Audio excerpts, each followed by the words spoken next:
Let's get ready to ramble. There's been some very disturbing news in Indian country. Don't know if you've heard or not, but Buffy St. is not Native American. Her entire career, she claimed to be Native American from Saskatchewan in Canada. Apparently she was born in Boston and they found her birth certificate and she's Italian. So this is very disconcerting, very disappointing. Many of us were huge fans and supporters, and she's a very talented woman, but as someone said on a YouTube channel I recently watched, it's very sad that she felt the need to do all of her performing in red face. And I say this as someone who is not full-blooded Native American. I'm part Irish, so I want to get that out there on the plate. I am part Cherokee. I speak Cherokee. My mother lives outside the Asheville Cherokee Reservation. So I'm an enrolled member of the Cherokee Nation. But I'm not going to go around claiming to be full-blooded. I'm not. So it's very sad when people do these things. That's the first piece of disturbing news.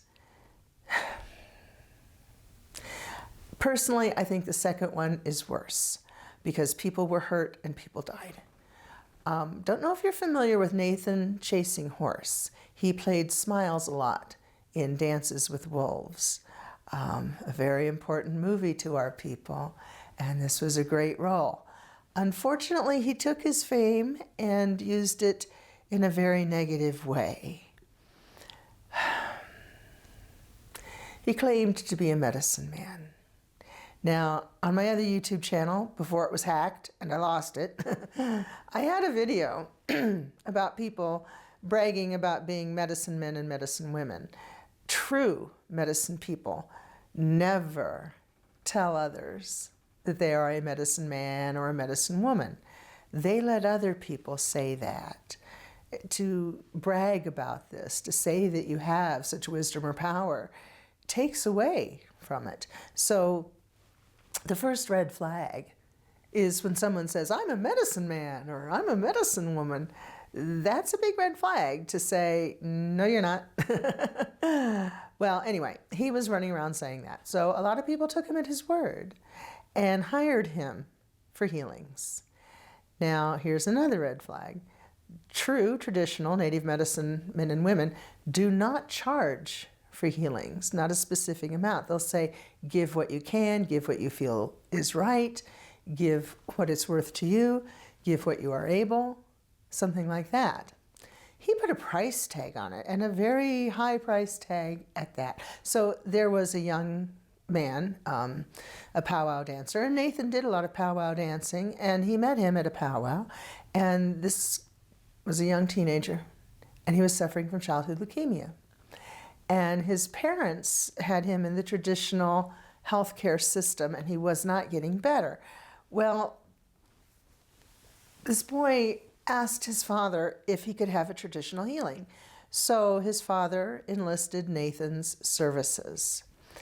And after the course of about 6 months, I believe it was, he was not getting better. And the boy asked, do you think that this is something we should continue? So the father went to Nathan and asked him, do you think this is helping? Do you think that we should incorporate some traditional medicine in addition to this? Well, Nathan got all upset and said, look, if you don't trust me, how would you like me to give you his illness? What a thing to say. That should have been a red flag right there. But you know, when people are hurting, when people are desperate, you can't judge how they act. So God love them. These poor people, they invested all of their hope in Nathan, and their son died. Unfortunately, it gets worse, if it could, right? There was a woman, young teenage girl, whose mother had cancer. And she went to Nathan and said, my mother is sick, can you heal her? Well, she didn't have any money. She was a teenager, and so Nathan said, you have nothing of value to pay for these services except your virginity. If you know me, you know how angry that makes me. Of all the disgusting, filth and foul. Oh.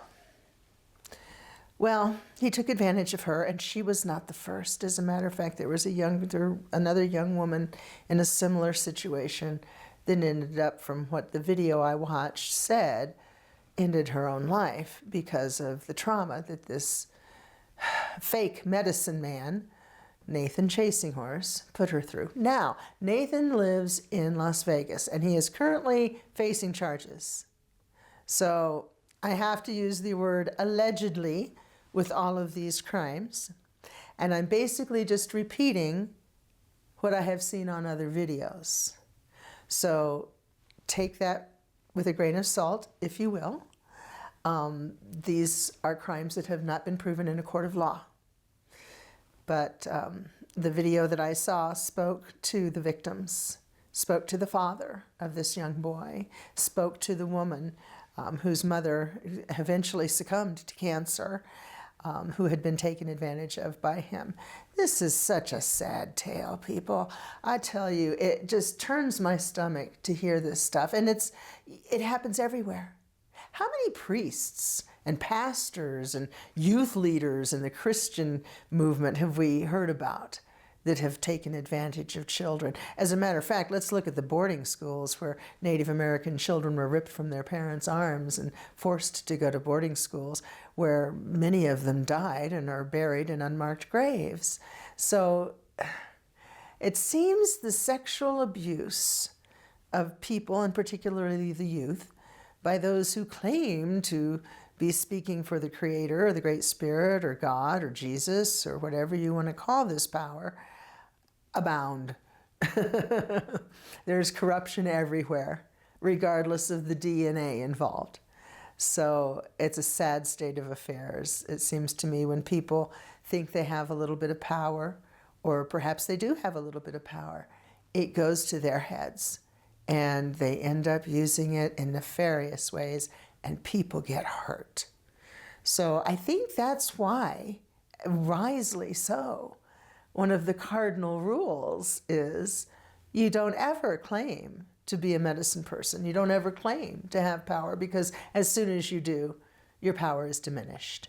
And you don't charge, because that's just wrong. If you are given a gift, to share that gift should be free of charge. Nobody charged you to have that gift, so you should be able to share it freely to help humanity. At least that's my humble opinion.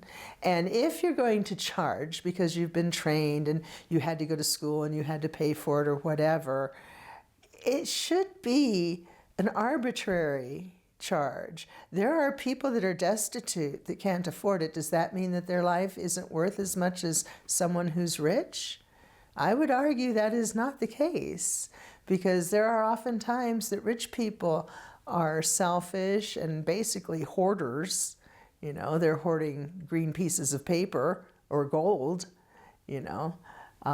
They're not giving it away freely to help others and humanity. And that's what being a medicine person really is about. Giving away freely to help humanity. Not charging. And certainly not taking sexual favors for your gifts. Anyway, that's my random ramble today. Thank you very much for watching.